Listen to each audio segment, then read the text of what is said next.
Hi all, എല്ലാവർക്കും മറ്റൊരു വീഡിയോയിലേക്ക് വീണ്ടും സ്വാഗതം. ഇന്ന് ഞാനിവിടെ എടുത്തു വെച്ചിരിക്കുന്നത് കോഫി പൗഡറോ പിക്കിളോ ഒന്നുമല്ല. ഇതാണ് നമ്മുടെ ഫിഷ് അമൈനോ ആസിഡ്. പേര് പോലെ തന്നെ ഫിഷ് കൊണ്ടല്ല, മീൻ കൊണ്ടാണ് ഇത് ഉണ്ടാക്കിയിരിക്കുന്നത്. ഇതൊരു നല്ല ജൈവ വളർച്ചാ ത്വരകമായി ഉപയോഗിക്കുന്ന ഒന്നാണ്. കൃഷിയിൽ ഉപയോഗിക്കുന്ന ഒരു നല്ല വളക്കൂട്ട്. ഇത് വളക്കൂട്ട് മാത്രമായിട്ടല്ല, കീടനാശിനിയായിട്ട് കൂടി ഉപയോഗിക്കുന്നുണ്ട്. അപ്പോൾ ഇന്നത്തെ വീഡിയോയിലൂടെ ഞാനിത് എങ്ങനെയാണ് ഉണ്ടാക്കിയിരിക്കുന്നത്, ഇതിൻ്റെ പ്രയോജനങ്ങൾ എന്താണ്, ഇതെങ്ങനെയാണ് ചെടികൾക്ക് ഉപകാരപ്പെടുന്നത്, ഇതിനുള്ളിൽ എന്തൊക്കെയാണ് ഉള്ളത്, ഇതിൻ്റെ കണ്ടന്റ് എന്താണ്, ഇതൊക്കെയാണ് വിവരിക്കുന്നത്. അപ്പോൾ ധാരാളം പേര് ജൈവ കൃഷി ചെയ്യുന്നവരുണ്ടാകാം, ഇത് കാണുന്നവർ. അവരെല്ലാം സാധാരണയായിട്ട് ഉപയോഗിക്കുന്നതാണ്. പക്ഷേ കൃഷിയിലേക്ക് പുതുതായി വന്ന ആൾക്കാരുണ്ടാവാം, അവർക്കൊക്കെ ബെനിഫിറ്റ് ആകട്ടെ എന്ന് കരുതിയാണ് ഞാനിത് ഷെയർ ചെയ്യുന്നത്. വളരെ സിമ്പിളാണ് ഉണ്ടാക്കിയെടുക്കാൻ. ഒന്നും വേണ്ട. നമ്മുടെ വീട്ടിൽ നമ്മൾ കറികൾക്കായിട്ട് മേടിക്കുന്ന മത്തി അല്ലെങ്കിൽ അയല, ഈ രണ്ട് മീനുകളാണ് കോമൺ ആയിട്ട് ഉപയോഗിക്കുന്നത്. അത് അവശിഷ്ടങ്ങൾ അത് ഉപയോഗിച്ച് നമുക്ക് ചെയ്യാവുന്നതേ ഉള്ളൂ, അല്ലാതെ മുഴുവനായിട്ട് വേണമെങ്കിൽ ചെയ്യാം. അപ്പം എല്ലാവർക്കും പുതിയൊരു വീഡിയോയിലേക്ക് വീണ്ടും ഹാർദവമായ സ്വാഗതം. ധാരാളം ന്യൂട്രീഷണൽ വാല്യൂ ഉള്ള ഒരു ഓർഗാനിക് ഫെർട്ടിലൈസറാണ് ഫിഷ് അമൈനോ ആസിഡ്. ഇതിലേറ്റവും കൂടുതലായി കാണുന്നത് നൈട്രജനാണ്. കൂടാതെ അമൈനോ ആസിഡ്സ്, മൈക്രോ ന്യൂട്രിയൻസ് എല്ലാം കൊണ്ട് സമ്പുഷ്ടമാണിത്. നൈട്രജന് പുറമെ phosphorus, potassium, calcium, sulphur, magnesium, iron, manganese, copper ഇങ്ങനെ ധാരാളം മൈക്രോ ന്യൂട്രിയൻസും ഇതിലുണ്ട്. ഇവ വളമായി നാം മണ്ണിൽ നൽകുമ്പോൾ ചെടികൾക്ക് മാത്രമല്ല ഇത് പ്രയോജനപ്പെടുന്നത്, മണ്ണിലെ സൂക്ഷ്മാണുക്കൾക്കും മണ്ണിരകൾക്കുമെല്ലാം ഇത് പ്രയോജനകരമായി മാറുന്നു. ഈ വളക്കൂട്ടിൻ്റെ നിർമ്മാണത്തിനായി സാധാരണ ഉപയോഗിച്ചു വരുന്നത് ബ്ലൂ ബ്ലാക്ക് കളേർഡ് ആയിട്ടുള്ള മത്സ്യങ്ങളാണ്. നമ്മുടെ നാട്ടിൽ സാധാരണ ലഭ്യമാകുന്ന മത്തി, അയല, സാൽമൺ, ട്യൂണ ഇവയൊക്കെയാണ് ഇതിൻ്റെ നിർമ്മാണത്തിനായി ഉപയോഗിക്കുന്നത്. സാധാരണ എല്ലാവരും മത്തിയാണ് ഉപയോഗിക്കുന്നത്. ഈ മത്സ്യങ്ങൾ ഉപയോഗിച്ച് വളക്കൂട്ടുണ്ടാക്കുവാനുള്ള കാരണം ഇവയിൽ protein, vitamin, amino acid, fatty acids ഇവയുടെ കണ്ടന്റ് മറ്റുള്ള മത്സ്യങ്ങളെ അപേക്ഷിച്ച് നോക്കുമ്പോൾ വളരെയധികം കൂടുതലാണ്. രാസവളങ്ങൾ പ്രകൃതിയുടെ സന്തുലനാവസ്ഥയ്ക്ക് ഭീഷണിയായി മാറുമ്പോൾ ഇത്തരം വളങ്ങൾ പ്രയോജനകരമായി മാറുന്നു. കറികൾക്കായി നാം മത്സ്യങ്ങൾ വൃത്തിയാക്കുമ്പോൾ അതിൻ്റെ വേസ്റ്റ് മാത്രം മതിയാകും ഈ വളക്കൂട്ടുണ്ടാക്കുവാൻ.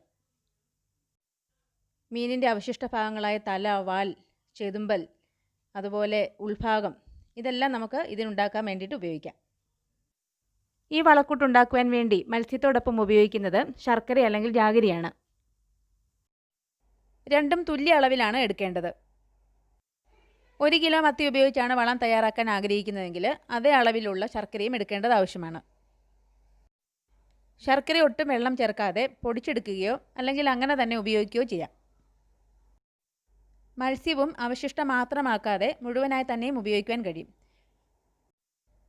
പക്ഷേ എല്ലാം ചെറിയ കഷ്ണങ്ങളാക്കി മുറിച്ചെടുക്കണമെന്ന് മാത്രം. ഈ കഷ്ണങ്ങൾ മിക്സിയുടെ ജാർ ഉപയോഗിച്ച് പേസ്റ്റ് രൂപത്തിലാക്കുകയോ അല്ലാതെ തന്നെ അങ്ങനെ ചെറിയ കഷ്ണങ്ങളാക്കി ഉപയോഗിക്കുകയോ ചെയ്യാം. പേസ്റ്റ് രൂപത്തിലാക്കുകയാണെങ്കിൽ വേഗത്തിൽ അലിഞ്ഞു കിട്ടുവാൻ എളുപ്പമായിരിക്കും. ഞാൻ ആദ്യമൊക്കെ വളമുണ്ടാക്കുമ്പോൾ കഷ്ണങ്ങളാക്കിയതിന് ശേഷമായിരുന്നു ഉപയോഗിക്കുന്നത്. പിന്നീട് മിക്സി ഉപയോഗിച്ച് പേസ്റ്റ് ആക്കുകയും അതുമൂലം ഫെർമെൻറ്റേഷൻ വേഗം നടക്കുന്നതായി തോന്നുകയും ചെയ്തിട്ടുണ്ട്. 30-40 ദിവസങ്ങൾക്കുള്ളിൽ ഏകദേശം ഉപയോഗിക്കുവാൻ പാകമാകും.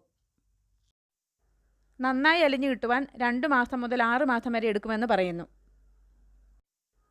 നന്നായി അലിഞ്ഞു കിട്ടിയതിന് ശേഷവും ഇത് ഏകദേശം 5-6 മാസം വരെ കേടുകൂടാതെ ഇരിക്കുന്നു. ആദ്യത്തെ കുറച്ച് ദിവസങ്ങളിൽ ഇതിന് വലിയ ദുർഗന്ധം തന്നെ ഉണ്ടാകും. പിന്നീട് ശർക്കരയുമായി ചേർന്ന് അലിഞ്ഞു കഴിയുമ്പോൾ ആ ദുർഗന്ധമൊക്കെ മാറി നല്ലൊരു സുഗന്ധമുള്ളതായി തീരുന്നു. ഖരരൂപത്തിലുള്ള മത്സ്യങ്ങളും മത്സ്യാവശിഷ്ടങ്ങളും ബ്രൗൺ ഷുഗർ അല്ലെങ്കിൽ ശർക്കരയുമായി ചേരുമ്പോഴുണ്ടാകുന്ന ഓസ്മോട്ടിക് പ്രഷർ മൂലമാണ് ഇതിനെ ദ്രാവക രൂപത്തിലേക്കാകുവാൻ സഹായിക്കുന്നത്. ഫിഷ് അമൈനോ ആസിഡ് മച്യൂറായോ എന്നറിയുവാൻ ഇനിയും മാർഗങ്ങളുണ്ട്. നിറത്തിൽ സംഭവിക്കുന്ന മാറ്റങ്ങളാണത്. ഫിഷ് അമൈനോ ആസിഡിൽ ഫെർമെൻറ്റേഷൻ അല്ലെങ്കിൽ പുളിക്കൽ പ്രക്രിയ നന്നായി നടന്നിട്ടുണ്ടെങ്കിൽ അത് ഡാർക്ക് കളറിലുള്ളതായിരിക്കും. ഞാനിവിടെ വളം തയ്യാറാക്കുന്നതിന് വേണ്ടി 1 കിലോ മത്തിയും 1 കിലോ ശർക്കരയുമാണ് ഉപയോഗിച്ചിരിക്കുന്നത്. ഇത് സൂക്ഷിക്കുന്നതിനായി മൺകുടമോ അല്ലെങ്കിൽ ഗ്ലാസ് ജാറുകളോ ആണ് നല്ലത്. പുളിക്കൽ പ്രക്രിയ നടക്കുന്നതുകൊണ്ട് പുളിച്ചു പൊങ്ങാൻ സാധ്യതയുള്ളതിനാൽ കണ്ടെയ്നറിൽ ആവശ്യമായിട്ടുള്ള സ്ഥലം ഉറപ്പുവരുത്തണം. ഞാനിവിടെ ഒരു പ്ലാസ്റ്റിക്കിൻ്റെ ബക്കറ്റാണ് എടുത്തിരിക്കുന്നത്. ഒരു ദിവസത്തിന് ശേഷം ഗ്ലാസ് ജാറിലേക്ക് മാറ്റുകയാണ് ചെയ്തത്. കൂടുതലുള്ളത് കൊണ്ടാണ്, അല്ലെങ്കിൽ ഗ്ലാസ് ജാറിൽ തന്നെയാണ് സൂക്ഷിക്കാറുള്ളത്.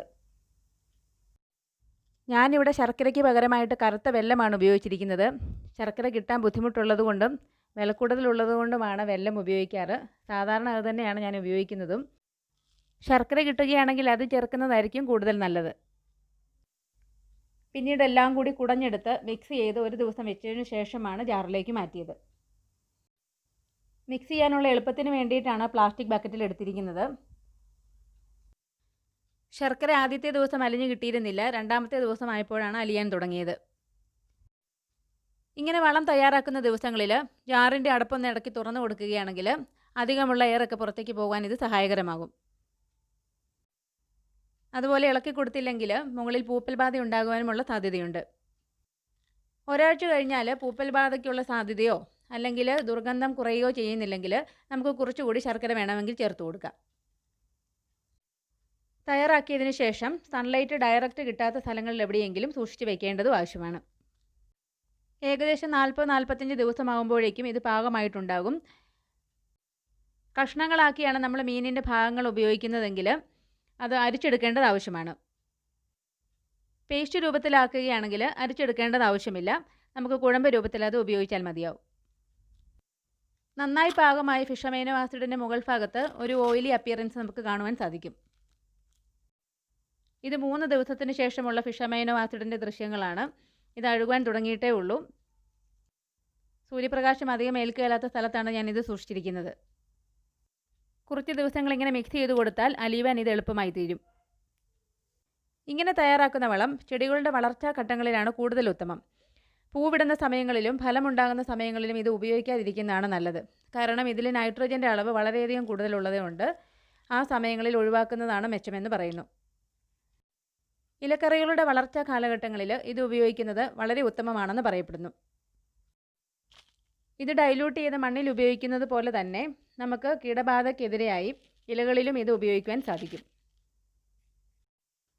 തയ്യാറാക്കിയ ഫിഷ് അമൈനോ ആസിഡ് വളം എങ്ങനെയാണ് ചെടികൾക്ക് ഉപകാരപ്രദമായി ഉപയോഗിക്കേണ്ടതെന്നത് മറ്റൊരു വീഡിയോയിലൂടെ ഞാൻ വിവരിക്കുന്നതായിരിക്കും. അപ്പോൾ എല്ലാവരും അത് മറക്കാതെ കാണാൻ ശ്രമിക്കുക. ഇന്നത്തെ വീഡിയോ പലർക്കും ഉപകാരപ്രദമാകുമെന്ന് ഞാൻ വിശ്വസിക്കുന്നു. മറ്റൊരു വീഡിയോയിൽ അടുത്തൊരു വിഷയമായി കാണുന്നതുവരെ എല്ലാവർക്കും നന്ദി, നമസ്കാരം. Take care.